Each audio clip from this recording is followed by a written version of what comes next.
Two best friends launch a fashion brand together, dreaming of making it big. But when fame crowns only one, the bond that once seemed unbreakable begins to crack. NAIA Carter and Avery Sloane had been best friends since childhood. At 24 and 25 respectively, they had always dreamed of building something that mattered. NAIA had the gift of vision.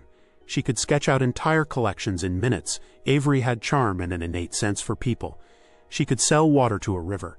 They bonded over shared ambition, fueled by late nights and caffeine, determined to escape the anonymity of their small town.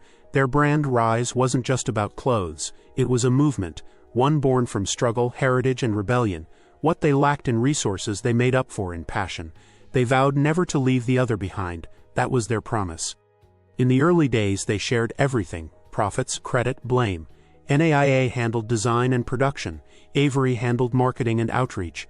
Every post, every order, every customer was a step forward. They stitched labels by hand and packed orders from Naya's living room floor. Slowly, local boutiques noticed. A few influencers began tagging them. Still, it was word of mouth that kept them going. Friends turned into customers. Customers turned into fans. They celebrated every sale like a small miracle. They swore nothing, not fame, not money, would ever come between them. It happened faster than either expected. A well-known rapper wore their jacket to a concert after Avery managed to get backstage and hand it over personally. The next morning their inbox exploded. Sales doubled in days. Blogs wrote about them. Fashion pages reposted their designs. But something strange happened too. Every article focused on Avery. Her name, her face, her voice. NAIA, who had designed that iconic jacket, was barely mentioned. At first she brushed it off.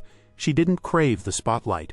She preferred the work to the praise. But the pattern continued. Avery was becoming the brand. Their social media became increasingly curated. Avery began hiring a PR team. Without telling NAIA, she started doing solo interviews. People called Avery Sloane the visionary behind Rise. NAIA watched from behind the scenes as her best friend's face appeared on covers, in stories, at panels. When she confronted Avery, the response was always the same: "You don't even like the spotlight." It was true, but liking it wasn't the point. She wanted credit, recognition. The story was being rewritten, and she was slowly being erased from it. NAIA began to retreat. The late-night calls faded. The laughter between them quieted. Avery was too busy, always in meetings or traveling. The more NAIA tried to talk, the more it felt like she was bothering her. Their friendship, once the backbone of the business, now felt like a formality. Contracts, calendars, appearances. It was business now, not bonding. And underneath Naya's quiet smiles, resentment started to grow, not just toward Avery, but toward herself for letting it happen. Avery was invited to a major fashion event in New York. NAIA wasn't mentioned in the invite. When she questioned it, Avery said, "It's better if there's one face for now. It keeps the brand consistent." NAIA didn't argue. She just watched Avery pack and leave.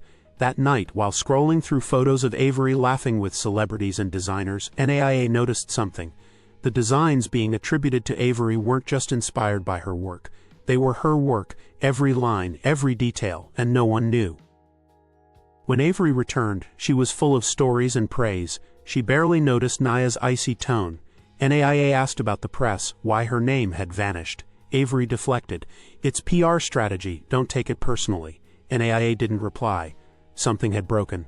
She began documenting everything: sketches, dates, receipts, quietly, methodically, just in case. She didn't know what she was preparing for, but it no longer felt safe to trust. As the brand climbed higher, so did the disconnect. Avery hired new staff, designers, assistants, managers. NAIA wasn't consulted. Her role became blurred. Meetings happened without her. Launches occurred without her input. Even their shared workspace became a fortress Avery controlled. NAIA started to wonder if she was still a co-founder or just a ghost in the system. But she stayed, not for Avery, but for the brand she built from the ground up. Late one evening, NAIA stumbled upon an interview Avery gave for a podcast. The host asked about the origin of Rise. Avery told a story. It was mostly true, except Naya's name was never mentioned.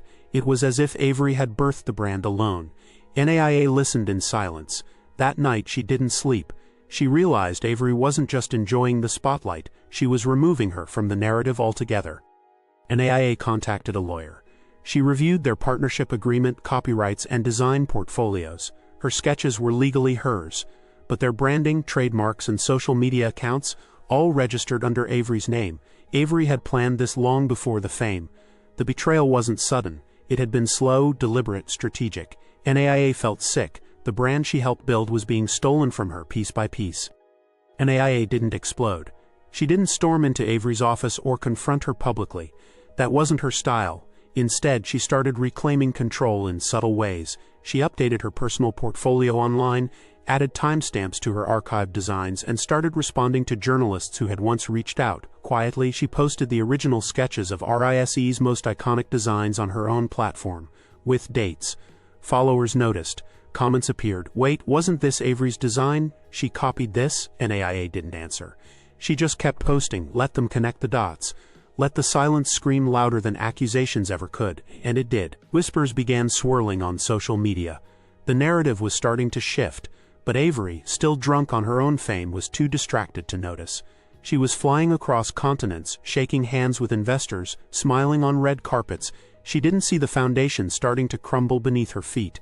NAIA didn't want revenge, not exactly, but she wanted the truth to be seen, and now, for the first time in months, she felt like she had power again. Avery noticed when one of their shared sponsors pulled out of a collaboration, citing brand confusion. Then, a major fashion journalist reached out to her team, not with praise but with questions, about origins, about co-founders, about why there were no photos of NAIA, despite her being listed as a designer in early articles. Avery panicked. She called NAIA for the first time in weeks. "What's going on?" she asked, voice strained. NAIA replied calmly, "I'm just telling my story. Isn't that what you've been doing all along?" Avery didn't answer. For the first time, she understood. NAIA wasn't just venting. She was coming for her legacy. But rather than apologize, Avery doubled down. She hired a new PR strategist, launched an aggressive campaign, and pushed a new message. Rise is Avery, always has been. NAIA watched it unfold like a storm gathering over the ocean. But she wasn't afraid anymore. She had truth, and now people were starting to listen. One afternoon, a boutique design firm reached out to NAIA directly. They had seen her portfolio, admired her honesty, and wanted to collaborate. It wasn't just a deal, it was an opportunity to start fresh, to build something that couldn't be taken. They offered her a small capsule collection, full creative control. It wasn't the spotlight, but it was hers. NAIA hesitated only for a moment before accepting. She named the new line Rooted. This wasn't about revenge anymore. It was about reclaiming identity. As she worked late into the night sketching new designs, her heart felt light for the first time in months.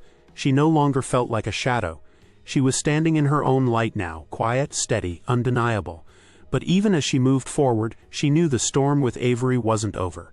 The truth had momentum, and momentum, once started, doesn't stop. Meanwhile, Avery's kingdom began to show its cracks. A former intern publicly stated that NAIA was the original designer of many pieces. More voices followed. The facade Avery had carefully curated started to unravel. Reporters dug into old records. Screenshots of text messages, old photo timestamps, and behind-the-scenes footage began circulating. Every attempt Avery made to spin the story only made it worse. She accused NAIA of betrayal, but people didn't believe her. The narrative had flipped. She tried calling NAIA again. This time her voice trembled. "Let's fix this," she said. Together, but NAIA had learned. Forgiveness without accountability was just another form of erasure. She declined politely but firmly. "I'm done patching wounds I didn't cause," and that was the final fracture. The friendship, once built on shared dreams, had become collateral damage in the war of ego and credit. NAIA's new line, Rooted, launched quietly, but powerfully. It wasn't loud or viral. It didn't need to be. It resonated. The pieces told stories of resilience, of reclamation, of returning to one's creative roots. Fashion critics praised its authenticity, buyers took notice, orders flowed in, and most importantly, NAIA's name was finally being spoken with reverence, not as someone behind the scenes, but as the creative force, the voice, the founder. Meanwhile, Avery's empire stumbled. Her designs felt empty now, imitations of past success. Without NAIA, the soul was missing, her team was shrinking, public trust was eroding. Every attempt to stay relevant only deepened the impression that she had stolen something that never truly belonged to her. In the end, it wasn't NAIA who destroyed Avery's reputation. Avery did that herself, by choosing fame over friendship, control over collaboration.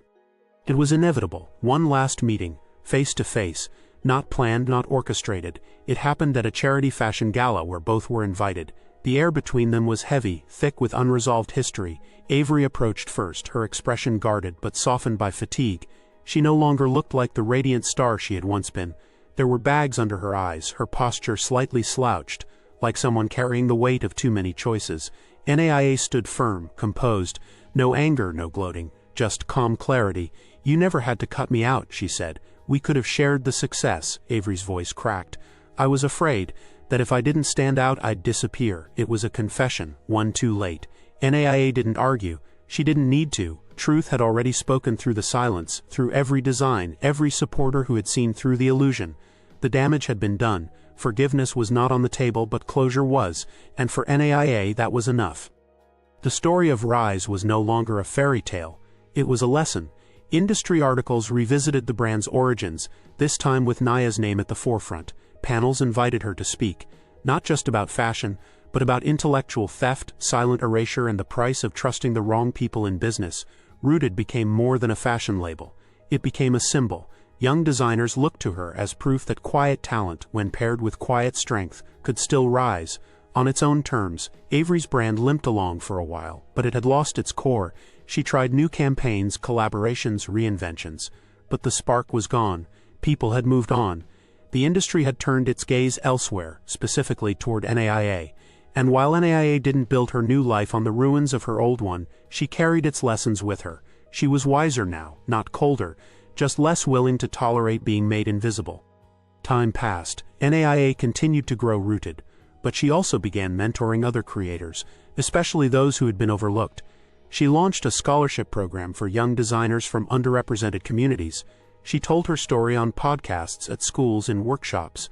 Each time she mentioned Avery, not to humiliate her, but to warn others about the subtle ways betrayal can creep in.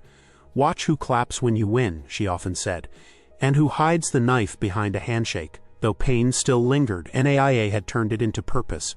She'd once thought success meant recognition, but now she understood it meant integrity, creating work that reflected her truth, standing behind it unapologetically, and never letting anyone define her story again. NAIA moved to a small city near the coast, surrounded by artists and peace. Her days were filled with designing, mentoring, and walking along the shoreline at sunrise.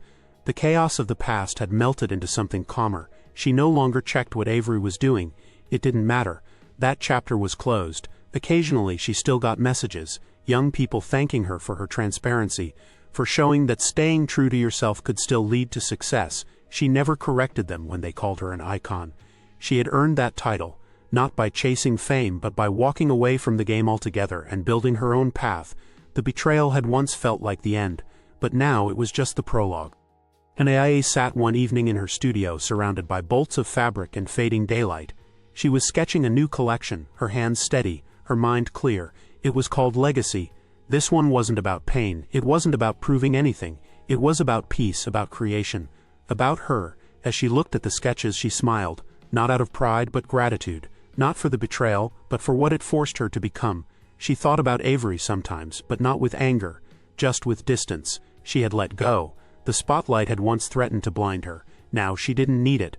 She had light enough within herself. She posted one final message that night. "Real success isn't about being seen, it's about being whole." And with that, NAIA Carter closed the loop, stitched the final thread, and moved forward. If you enjoyed this story, don't forget to subscribe for more powerful emotional narratives about ambition, betrayal, resilience, and truth.